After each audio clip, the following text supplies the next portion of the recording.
ไอเดือนจัดแล้วมาจอกนะเห็นอะไรกินพ่อแม่พี่น้องไอเดือนเพิ่นจัดแล้ว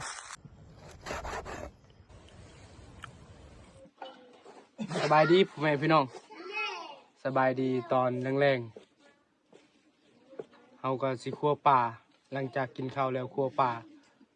เอาสิคั่วปลาเลยกันไป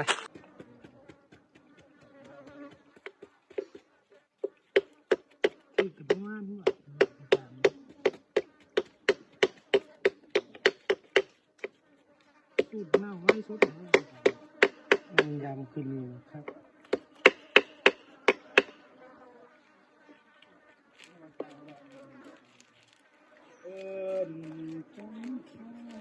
ทำซุ้มเนี่ยละมัน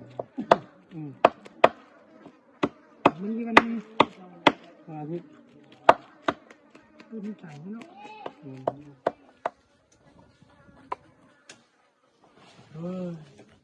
อย่าบนจบมีม่วงมีบนจบม่วงมาด้วย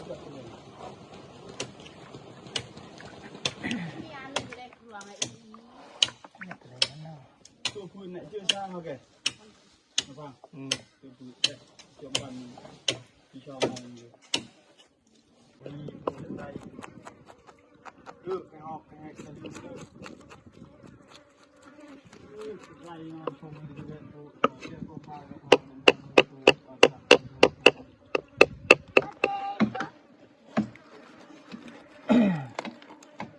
เอานอนพักผ่อนก่อนนะทำไรจังขึ้นถึงกับรถเป็นซีนโอเคนี่วันเช้านี่ใกล้กันต่างโทรศัพท์ดีตัวใบที่ใช้ต่างดีคือแค่คิดเลยดูจะเอาปั่นตัวเบอร์แค่ตัวเบอร์ที่แจกครับแจกอยู่ในตัวนั้นเลยเรียกว่าดี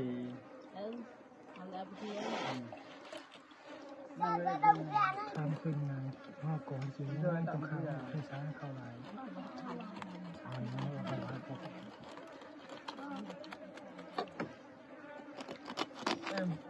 เรียบบุญผิดแล้วเลยบุญผิด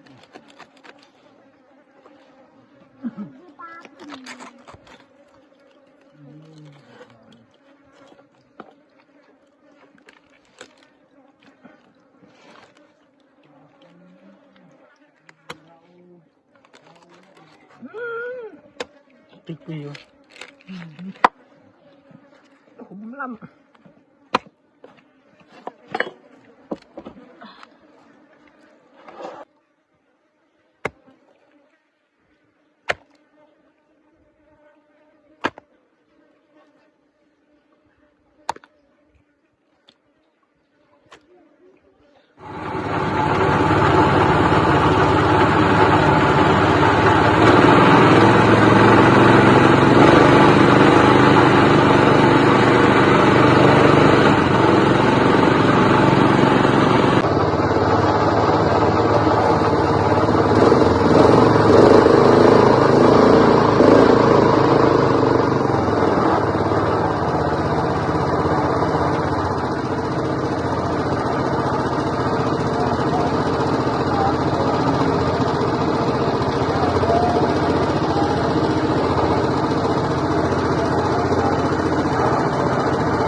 มึงเดียวยังบ่ทันสุกนะ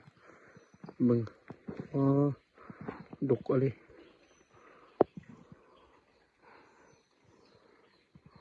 ฝุ่นมึงนั้นก็มีแต่ต้นมึงเดือตัวนี้เบิดแล้วนี่ตัวนี้2 ต้นนะเบิดแล้วบ่พังก็สิเลาะตามห้วยมื้อนี้ไอพานกับไอเดือนเลาะเบื้องนั้นแหละไอพานเลาะเบื้องนี้มาพังเลาะห้วยเลยเลาะกลางเอ้าทารุ่นนำกันอีกว่าสิมานหรือบอนะเลาะห้วยตอนแรง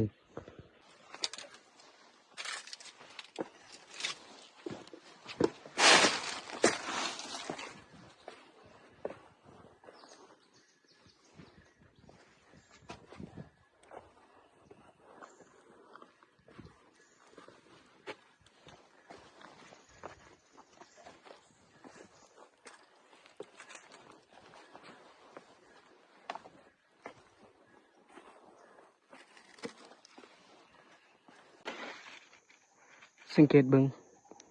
มีแนวกินในมากนี่นะบ่าวพางกับไอเหียงไอเดือนนะเคยได้บางรัวนี่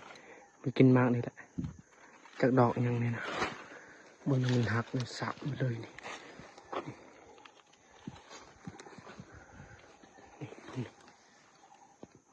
กินคืนนี้โลด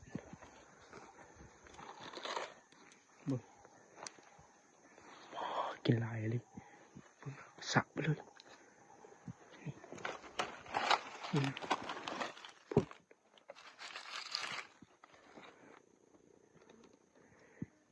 แควใหญ่มึงไม่กินเท่านี้นะมันหักต้นนะต้นมันต้นเดียวนั่นแหละเท่านี้นะ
เกตบังพ่อแม่พี่น้องยิงไก่ป่าตัวใหม่นะบังละคนมาป่าพลึกกะลีคนจนล้นนี่นะอ๋อนี่เบิ่งเอานี่เห็นบ่เห็นฮอตเลือดพุ่นนี่จะเบิ่งเอาไก่ป่านะป่าพลึกกะลีพ่อแม่พี่น้องนี่นะป่าถึกวางใดนะไม่ได้กินซ้ำประมาณนั้นเลย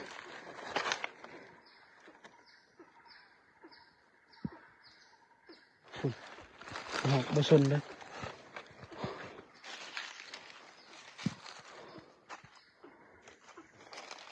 คนมันน่ะล้นเต็มมาเลย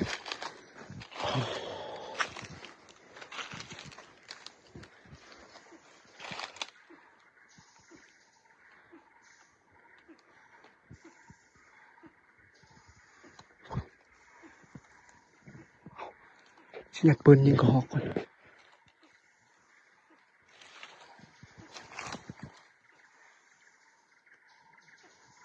จิบใจอะไรผมเองพี่น้อง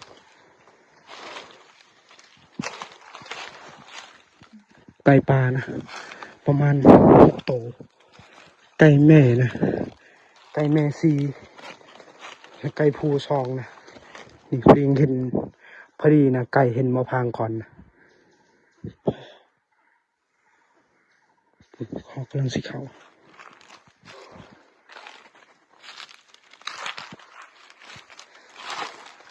จะสังเกตเบิ่งจะสังเกตนี่เบิ่งคนมันนะเห็นบ่พูดนี่เบิ่งเอานี่ปืนมาพางเฮ็ดลูกโดดนะ3บ่ถึกยังเลยนะ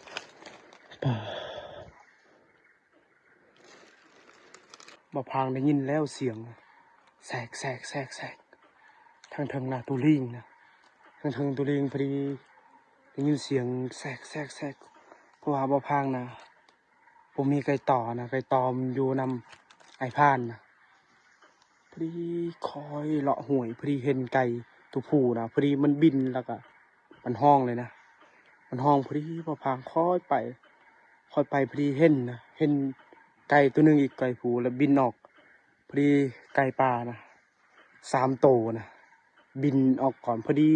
ตัวหนึ่งนะตัวสุดท้ายตัวมาพังยิงพอดีมันแลนมาพังเลยสั่มไปเลยสุดท้ายก็เห็นทุกคนนั่นแหละยอมมาเลยแบบนี้แหละเมื่อเช้านี้ก็แบบนี้เลยยิงไก่ป่ากับบ่มานะลิผมพี่น้อง ตอนนี้นะเริ่มค่ำแล้วก็พังซีนก็หอกเพิ่ม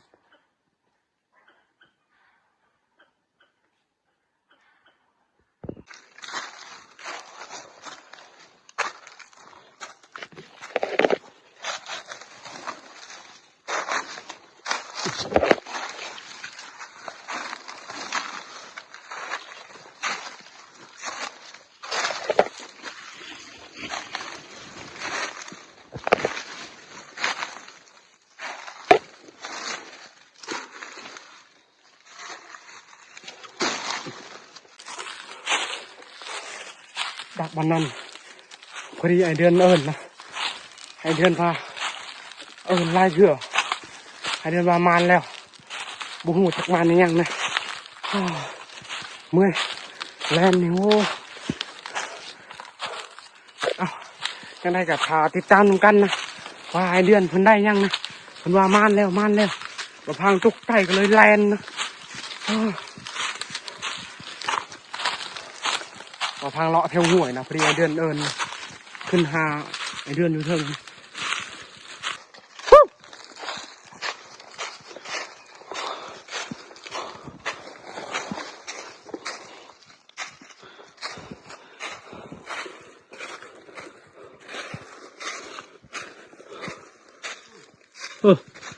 มันบ่เอารุ่นหนุ่มกันทำไมพี่น้องไอเดือนมันยังนะ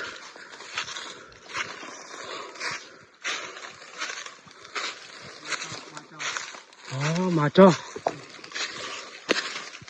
โอ้โหมันแล้วไอเดือนจับแล้วมาจอกนะโอ้โหเก่งเลยไอเดือนอ๋อ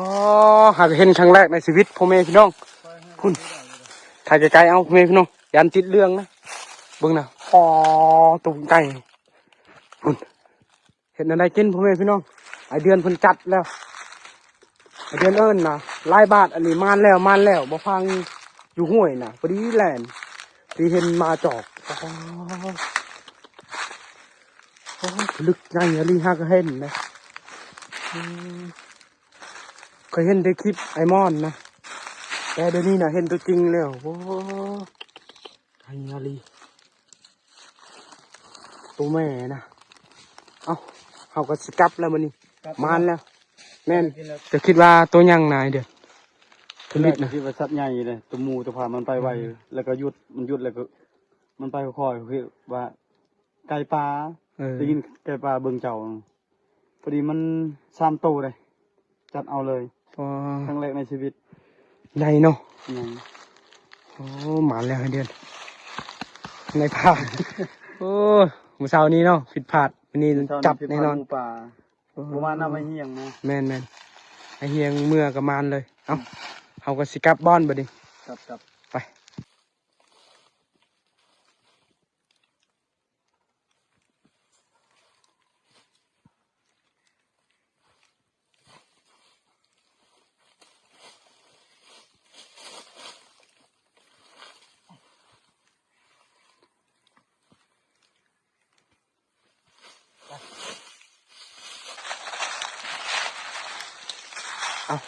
กลับก่อนพ่อแม่พี่น้องมาจอกนี่กาประมาณ4 โลปลายๆนี่แหละประมาณนี้แหละเอากาสีเมื่อครัวสีบอนนะมืออื่นกาติดตามน้ำกันอีกว่าเขาสิไปทางไหนนะนักอยู่เลยเต็มเลยกระเป๋าเต็มไหมเนี่ยผมมีขาตั้งก็เลยจับเอา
นี่พอพางเอาหนังเอาซีนเอากระดูก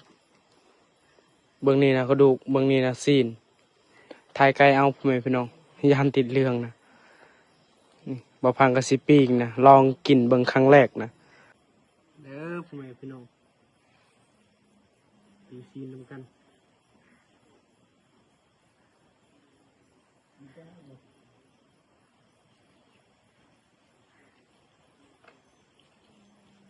ปีน3 ตอนพอเลย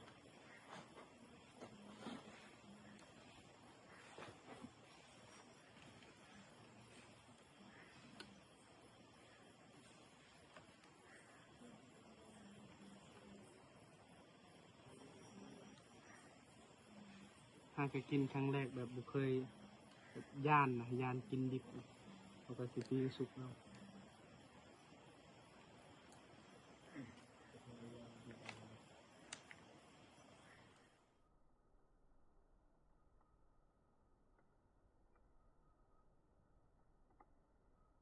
มาเด้อพ่อแม่พี่น้อง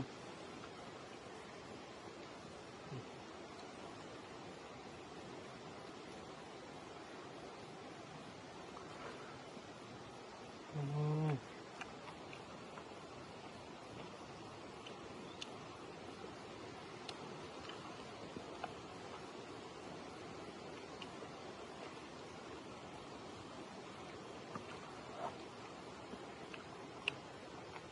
แซ่บ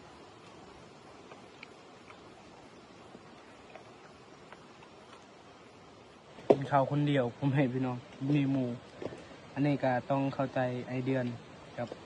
เวดานะเพิ่นนะขลำแต่สำหรับบ่พางนะบ่ได้ขลำนะมาจอกนี่ก็ตัวกินครั้งแรกแต่ก็แซ่บนะเดือนบ่พางยังก็บ่ได้ขลำนะบ่ได้คือไอเฮียงนะคือพุดถือหยังเนาะกินคนเดียวอืมอืม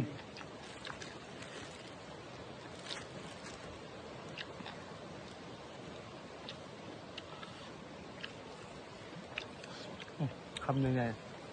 ได้เห็นแก้มนะอืมอืมอืมอืม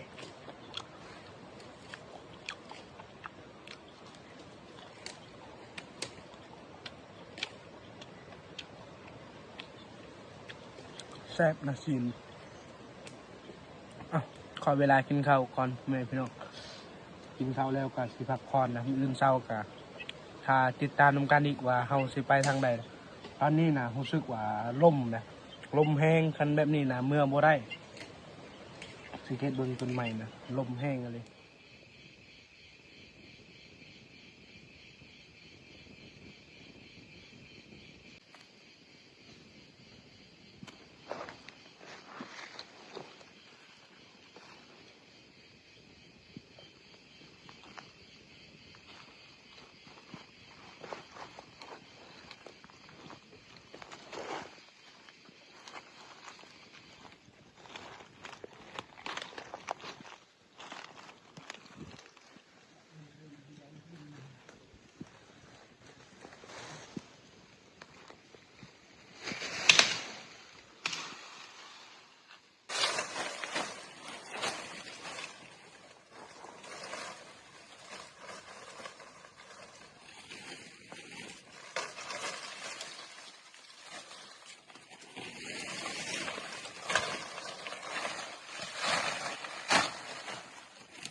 เสียงบ้านน้องนะอยู่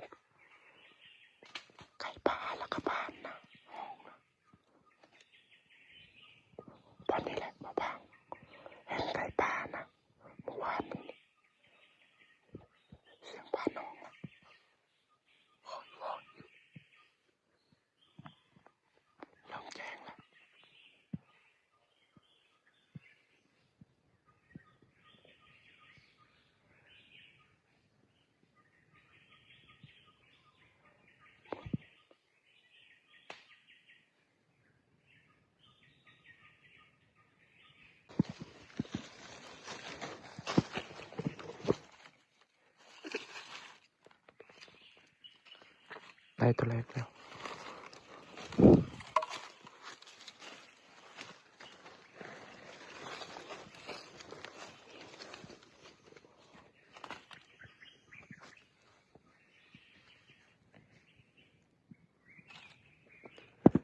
สังเกตเบิ่งหอยหมูป่านะเป็นทางเลยมันไปนะนี่เบิ่ง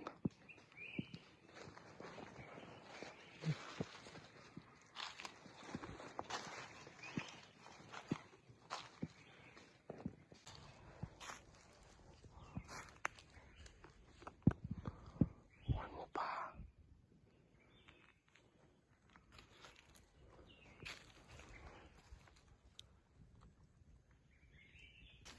มาแล้ว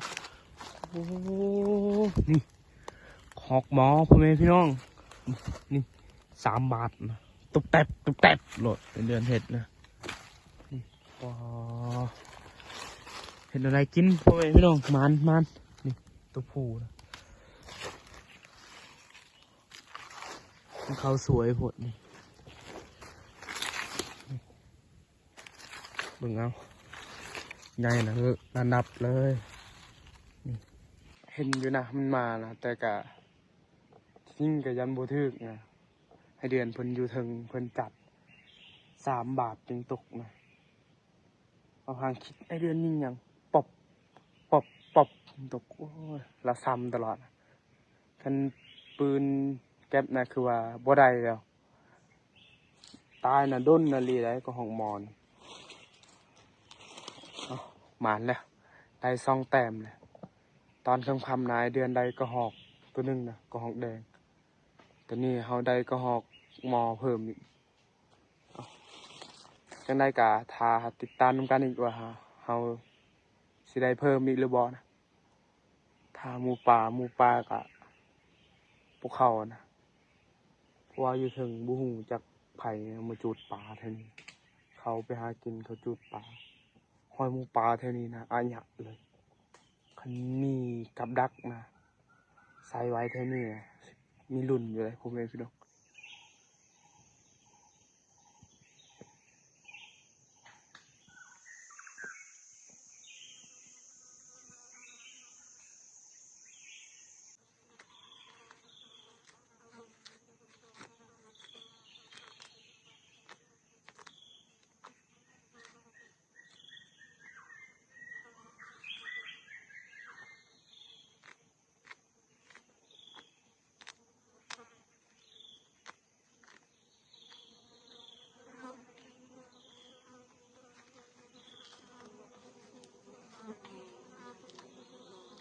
โอ้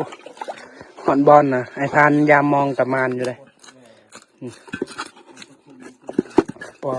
มึงเอานี่ผมไม่พี่น้องเห็นอะไรกินไอพันมันบ่มันยังเชี่ยวไอพันเห็นบ่นานอยู่ไอ้ซอยแซ่บกินคนมาใครอยากกินน้ำกัน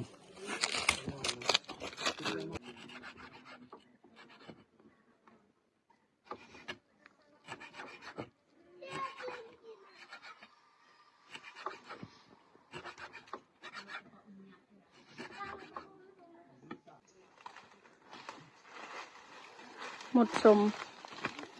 อันนี้โยนคนโอ้คักรถ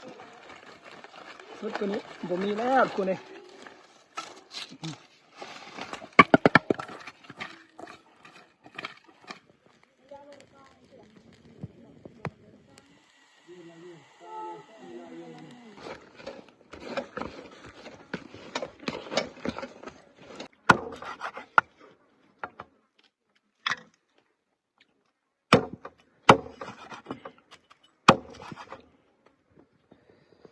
ตอนนี้ทุกคนอาหารตอนเช้ามาเด้อ แกงปลาก้อยปลาปิงกระหอกปิงนกปิงปลามาแม่พี่น้องพี่น้องกินข้าว กินข้าวนำกัน สบายดีมาเลยพี่น้อง มือมาโชว์ลาย เห็นว่าลายอ่ะ โชว์กรามใช่ไหม คู่ไว้เห็นตลาดกามนะ จะโดย จะโดยแอมแมม แต่แล้วมันตกเยอะ กินข้าวอิ่มเรียบร้อยแล้วก็สิเก็บ